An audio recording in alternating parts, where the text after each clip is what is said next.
ساتوی پسرو وینو دا د شهیدانو کور، دا د باتورانو کور، دا د باتورانو کور، دا د باتورانو کور، دا د باتورانو کور. ستا کاڼي او بوټي ټول مونږ ته لالونه دي، وینا پرې توی شوې دا سره لکه ګلونه دي. کلی څوک نیولی شي دا د زمریانو کور، دا د باتورانو کور، دا د باتورانو.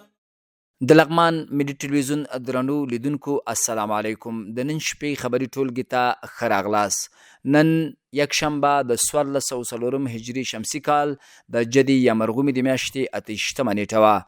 تاسو تر دې دمه د افغانستان د ملي ټلویزیون د خپرونو لیدونکي وئ. اوس تاسو پام د لغمان د ملي ټلویزیون د خپرونو لیدو ته راګرځو، خو په سر کې هم پام وکړئ خبرونو ته. زه زینالدین حقیار یم.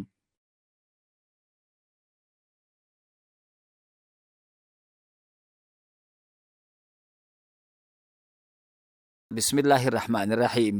د اداري اصلاحاتو ملکی خدماتونو اداري عمومي رئیس د لغمان مرستیال والي سره ناسته وکړه. د اداري اصلاحاتو ملکی خدماتونو اداري عمومي رئیس قاری وفی الله وفا د لغمان مرستیال والي الحاج حافظ انزرګل عبد الله سره ناسته وکړه. په دې ناسته کې د اداري اصلاحاتو ملکی خدماتونو اداري عمومي رئیس د خپل فعالیتونو په اړه د لغمان مرستیال والي ته معلومات ورکړل او ویل چې د دوی اداره په اداري برخه کې د چارو د منظم کولو، اسانتیاو رامنځته کولو، په شفافه توګه د ازموینو د اخیستلو او له ازموینو وروسته د خلکو د شکایتونو د اوریدلو په موخه رامنځته شوې ده. ښاغلي وفا ویل لغمان ته د راتګ هدف رئیسانو او مامورینو ته د 15 ورځني سیمینار دایرول دي.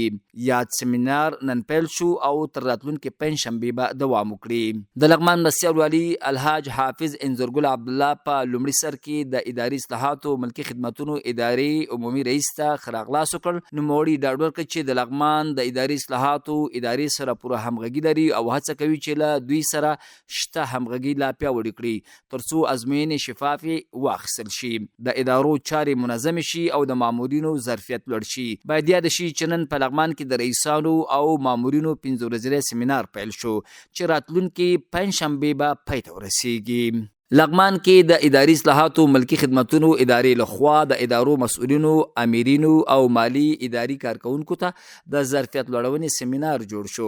لغمان کې د اداري چارو د سم پرمخ وړلو او د چارو د ښه تطبیق په موخه ولسوالانو، د ادارو مسؤلینو، امیرینو او مالی اداري کارکونکو ته سیمینار جوړ شو.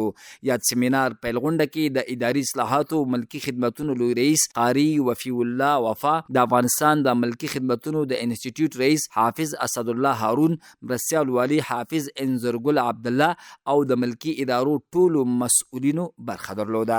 لومړی د لغمان د اداري اصلاحاتو ملکی خدماتونو د ادارې مسؤل مفتي محمد نسیم نعمانی د سیمینار په اجنډا او پیژندنه خبرې وکړي. هغه ویل د یاد سیمینار موخه د اداري چارو سم پرمخ وړل او ظرفیت لوړونه ده. همداراځي د سیمینار په ډول خبرې وکړي. بیا د ولایت مرستیال والي حافظ انزرګل عبد الله ټولو راغلو ګډونوالو ته د ښه راغلاست ترڅنګ زیاته کړه چې د یاد سیمینار موخه د ادارو د مسؤلینو او استازو د ظرفیت لوړول دي. ویل اسلامي امارت غواړي چې په هره برخه کې په کارپو آګاه او مسؤل مشران ولري، په همدې خاطر دا ډول پروګرامونه جوړوي. نوموړي زیاته کړه مسؤلیت د نظام پر مخ وړل او د اداري چارو سمبالول دا د مسؤلیت ترڅنګ یو نوبت هم دی. که مو سم خدمت وکړل، د شرعي نظام په احکامو برابر چارې مو ترسره کړي، د ولس رښتینی خادمان شي، نه د یو بریالي ماموریت ترڅنګ به مو خپل مسؤلیت په سمه توګه ادا کړی وي. او که د تیرې ادارې د مشرانو ترڅنګ یوازې په ځان بساینه لګیاو شوي، دین وطن درنه هیر شو، تاسو به هم د خپل سپارل شوي امانت سمه ساتنه نوي کړي. د اداري اصلاحاتو ملکی خدماتونو لوی رئیس قاری وفی الله وفا بیا ویل چې اداره غواړي یو پیاوړی اقتصادي محوره، ځواب ویونکي، د خلکو او حکومت ترمنځ د فاصله ختمونکي اداره جوړه کړي.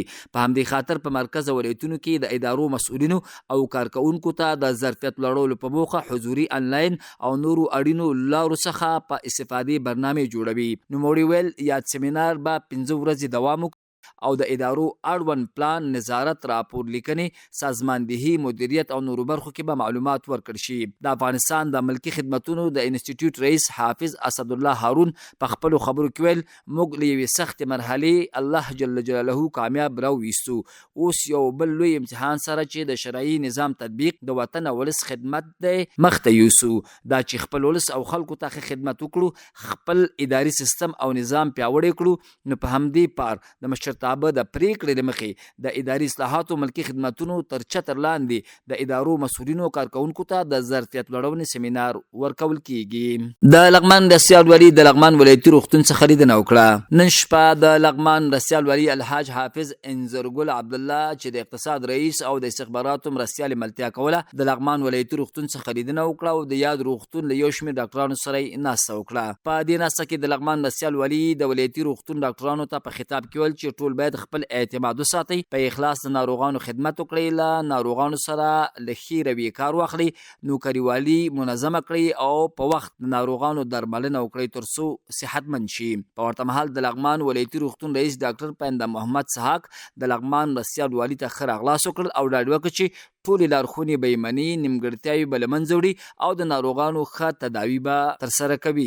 د لغمان ولایت امنیه قمندان الحاج محمد اسماعیل فایز چې امنیتي مرستیال ملتیا کوله، د قرغۍ ولسوالۍ امنیه قمندانۍ سربیره، د مهترلام ښار لومړی او دویمې امنیتي حوزو او امنیه قمندانۍ نظارتخانې څخه د امنیتي وضعیت ارزونه وکړه. تیر ماښام د لغمان ولایت امنیه قمندان الحاج محمد اسماعیل فایز او امنیتي مرستیال الحاج قاری عبدالباسط صدیق الرحمن د قرغۍ ولسوالۍ له امنیه قمندانۍ سربیره، د مهترلام ښار لومړی او دویم امنیتي حوزو او د امنیه قمندانۍ نظارتخانې څخه لیدنه وکړه او د یادو ادارو امنیتي وضعیت یې له نږدې وڅېړه. په دې ارزونه کې د قرغۍ ولسوالۍ او مهترلام ښار پر عمومي امنیتي وضعیت، د پولیسو د فعالیتونو، د امنیتي تدابیرو پر پلي کېدو او د شته ستونزو پر ارزونه خبرې وشوې.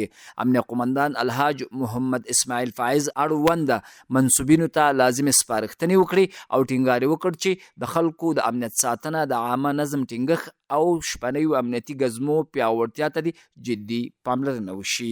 د بندیانو سره په بشپړ سالم سلوک او بندیانو ته د هر راز سهولتونو په برابرولو کې د رهبرۍ له لوري هدایت او لارښوونې وشوې. همداراز یې د پولیسو له هڅو ستاینه وکړه او ډاډ وکړ چې د امنیت د لا ښه والي لپاره به لازمې همغږۍ او همکارۍ ته دوام ورکول کیږي. او وروسته خبر ده چې د لغمان د اطلاعات او فرهنګ رئیس د لغمان ولایت مقام د دفتر رئیس سره د جهادي موزیم د جوړولو او د جهادي اثارو د راټولونې په اړه لیدنه وکړه. په دې لیدنه کې د لغمان ولایت د اطلاعات او فرهنګ رئیس مولوي عبدالنور رسولي چې د جهادي ارزښتونو د ساتنې لوی مدیر زاهد عمر ملتیا کوله، د لغمان ولایت د مقام له دفتر رئیس قاری شکر الله کاون سره د جهادي ارزښتونو د ساتنې، جهادي موزیم د جوړولو او د جهادي اثارو راټولولو پر څرنګوالي خبرې وکړې. په یاد لیدنه کې د اطلاعات او فرهنګ رئیس ویل چې د اطلاعات او فرهنګ ریاست هڅه کوي د شته امکاناتو په چوکاټ کې د لغمان ولایت د جهادي ارزښتونو د ساتنې لپاره غوره، دوامدار او اغیزمن پلانونه او طرحې تر کار لاندې ونیسي.